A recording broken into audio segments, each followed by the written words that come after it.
Sir Karl Popper, ilustre liberal, grande pensador, homem da ciência. Eu fico pensando em como Popper estaria perplexo com a quantidade de bobagem repetida em nome da ciência atualmente.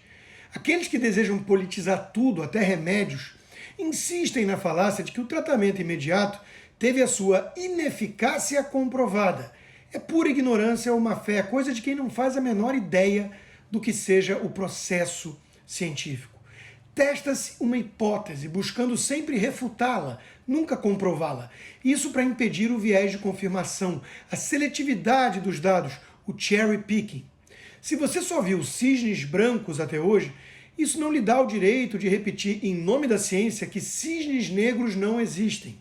A sua afirmação, cientificamente falando, deveria ser a de que hoje ainda não há prova de existência de cisnes negros, até o dia que eles foram encontrados. Vejo em tudo que é veículo de comunicação no Brasil a chamada de que a hidroxicloroquina e a ivermectina tiveram sua ineficácia comprovada. Isso é simplesmente falso, fake news. Há inúmeros estudos que apontam para sua eficácia.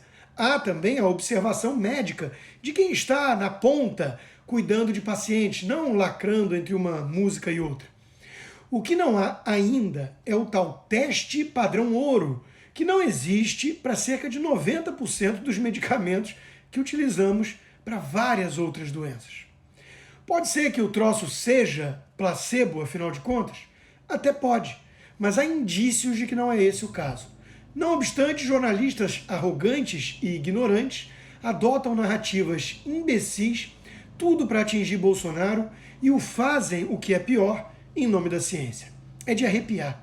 Aí nos deparamos com a notícia de que Oxford está realizando testes para ivermectina.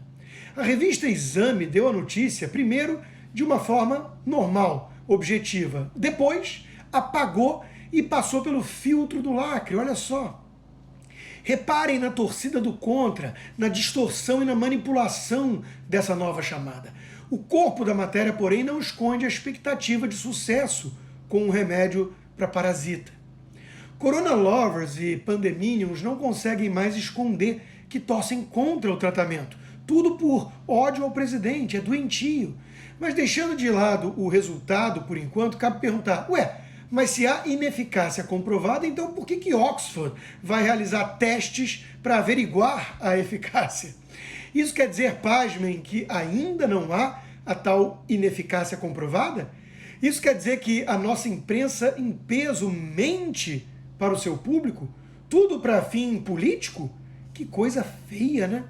O duplo padrão também tem sido a marca registrada da mídia nacional. Bolsonaro sem máscara já vira logo um genocida, enquanto isolacionistas que são vistos sem máscara longe das câmeras são protegidos na sua hipocrisia. E o fato de que a maioria deles contraiu o vírus é algo que passa batido pela imprensa.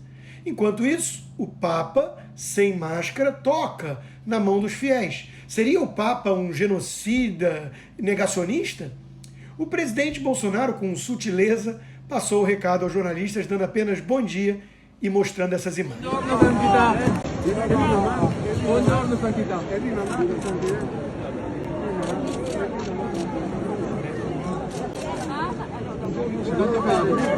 Di Bergamo, noi l'amiamo tanto a Bergamo e questa squadra è di bambini piccoli che le vogliono bene e metteremo la sua foto davanti a tutto lo schermo dei bambini. Grazie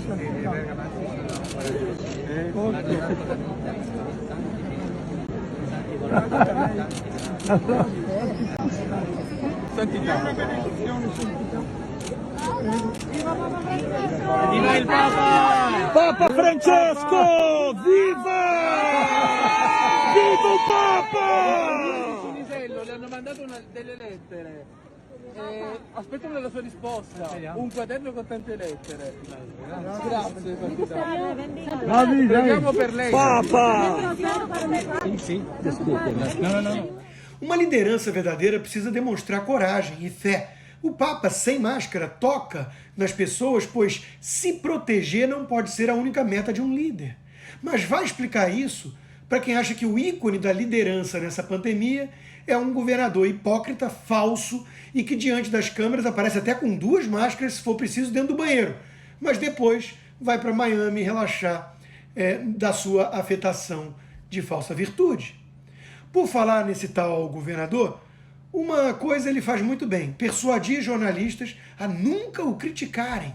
Não se sabe qual é o tipo de argumento que ele usa para tanto.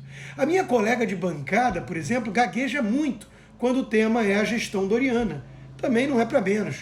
O Brasil tem péssimo resultado, pois tem mais de 500 mil mortes. Mas São Paulo não é tão ruim, pois seria o 10º estado em termos relativos, sendo que, ora, tem mais de 120 mil mortes. Isso sem levar em conta que São Paulo tem mais mortes do que a sua população representa no total brasileiro. Tem mais mortes do que a Argentina, de tamanho similar. O governador tem mérito por ouvir a ciência, mas a turma repete que não houve lockdown em São Paulo, um lockdown verdadeiro como na Europa? Ué, eu não entendo mais nada, eu fico sem saber se Dória é parte do problema ou da solução. Quando falamos do Papa, lembramos também da Argentina. Outro incômodo enorme para a narrativa da mídia. A Argentina, que terminou de destruir sua economia com o lockdown mais longo da América Latina, registrou 792 óbitos ontem e chegou a 90 mil mortes de coronavírus. Isso com uma população que é 1/4 da nossa. Ou seja, em termos relativos, já tem quase a mesma quantidade de óbitos e deve nos passar, porque está na margem muito pior. O presidente lulista não fechou a compra da vacina da Pfizer, porque alegou cláusulas leoninas. Mas Bolsonaro é culpado pela falta de vacina no país que é o 4º que mais vacinou no mundo? É dura a vida de um militante disfarçado de jornalista, não é? A Argentina tem também a moeda mais desvalorizada no momento, pois segue ladeira abaixo rumo ao destino venezuelano, flertando com o socialismo. Enquanto isso, o dólar cai abaixo de R$5 por otimismo dos investidores com as reformas aprovadas pelo governo Bolsonaro. Que dureza, né? Toma um dreia. Mas a Argentina não escutou a voz da ciência? Não fez o lockdown? Que passa? Aliás, vocês se lembram de quando o lockdown era defendido como uma medida emergencial por 15 dias apenas, só para achatar a curva e ganhar tempo? Pois é, hoje é o santo grau da seita da terra parada, dos isolacionistas gourmet que não pararam de trabalhar um só dia na pandemia, mas defenderam o desemprego em massa para os pobres, já que a economia a gente vê depois. Hipocrisia pura. Essa mídia não está preocupada em fazer as perguntas certas da ciência. Leandro Ruschel fez no lugar da patota do selo azul. No Chile, mesmo com 70% da população recebendo uma dose e metade das pessoas completando a vacinação com 2 doses, as mortes seguem em patamar elevado, numa média de 120 por dia, o que equivaleria a uma taxa de 1.300 no Brasil. Afinal, qual é a eficácia da vacina chinesa? Ele continua: já na Indonésia, centenas de casos de médicos que tomaram Coronavac ou a Sinopharm e foram infectados pela última onda da pandemia que varre o país, segundo a Reuters. O que acontece? E o que falar da Seychelles, uma pequena ilha com o maior índice de vacinação do mundo, 60% da população totalmente vacinada ainda em maio, e que está tendo uma explosão de casos.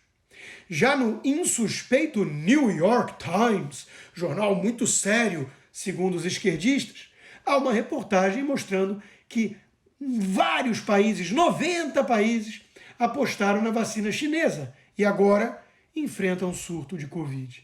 Pois é, precisamos falar sobre a eficácia das vacinas, lembrando que Costa Rica rejeitou a Coronavac, que tão pouco é aplicada nos Estados Unidos ou na Europa. O autor de novelas, Aguinaldo Silva, ficou decepcionado ao chegar no continente e escutar em todo lugar que a sua vacinação de nada valia ali. Dória apostou no cavalo errado? A imprensa vai tratar do assunto com objetividade, imparcialidade e postura científica? Não sabemos direito sobre a real eficácia das vacinas, ainda mais a chinesa, e não temos as respostas definitivas sobre o tratamento imediato.